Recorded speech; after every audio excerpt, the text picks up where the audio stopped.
Hey guys, welcome back to my channel. So my name is Shermin, and in this video I'm gonna teaching you step by step on how to get PSA online. So yeah, without further ado, let's get started.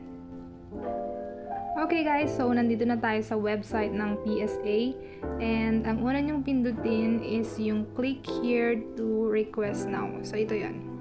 Pwede nyo namang i-zoom out or zoom in. And then click here to request now. So eto siya, I accept. And then dito yung last name and first name nung magre-request. Pwede namang ikaw na mismo kukuha or may kukuhanan ka. Dito mo ilagay yung name mo. And then eto yung complete delivery address. Ito yung babayaran ulit, yan yung fee. And then mobile number, tapos email address, and then tax identification number, optional naman. So, make sure lang na accurate yung ilalagay mong delivery address kasi nakakainis yung LBC. Ang bilis nilang maligaw. Na-experience ko na yan, na-delay ng 1 month yung pinadeliver ko kasi medyo incomplete yung nalagay kong details. So, ingat lang guys sa paglagay ng delivery address. So, after mo na ma-fill upan yan, wait lang, fill up lang natin. So, after that, next. So, i-recheck lang natin yung details, baka kasi may mistake. Confirm. So, ayan yung choices guys, and click birth certificate kung yan yung kukunin mo, and marriage, death, and Senomar. And then ito, birth certificate. Tapos i-zoom natin para mabasa nyo. So kapag merong correction or amendment like change of name or something, click natin yung yes, pero kung wala naman, click yung no. And then next question is, were you be able to previously get a copy of the birth certificate from PSA? Kung oo o hindi, pindutin nyo lang. Okay? Next. So, ito yung notice nila about sa delivery guys. Kapag within Metro Manila, mga 6 days lang. And then outside ng Manila, maybe it can go 7 to 9 or lagpas pa doon. Kasi sa akin, mga 20 days. So, let's proceed in filling up the documents.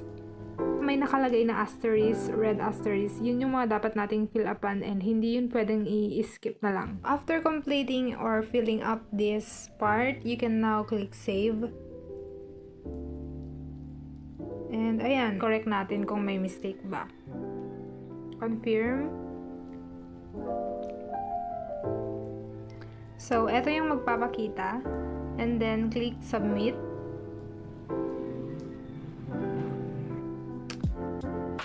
So, ayan guys, nandyan yung your batch request number. Take down mo lang yan. So, reference number guys ha, yung bayaran nyo. So, okay. Okay, so may nag-email sa akin. Yan, yung PSA service acknowledgement. So, eto na siya. Parang ano din naman to. Advisory na ito yung babayaran mo. Okay? So, ayun lang. Bayaran nyo lang siya. And then, i-update ko kayo after ko na mabayaran. Okay, so after nating mag-pay guys, kailangan nating i-copy-paste yung batch request number. And then, punta tayo sa website ng PSA. And then, dito sa may banda dito titingnan natin or i-monitor kung ano na yung status ng request natin. And click go. So, ayan. Ayan. Ang status is processed daw. So, date paid April 10, and it's April 30 na ngayon, mga 3 days before nag-reflect yung payment ko. And positive yung results. So, meron siya.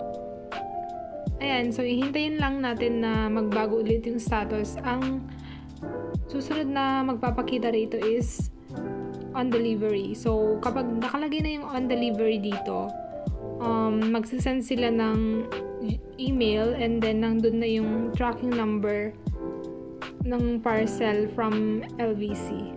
So, i-track na lang natin yung parcel natin and hintayin natin na dumating. So, yun lang. So yeah, that's it guys. Thank you so much for watching. Don't forget to like and subscribe. And I'll see you guys on the next one. Bye!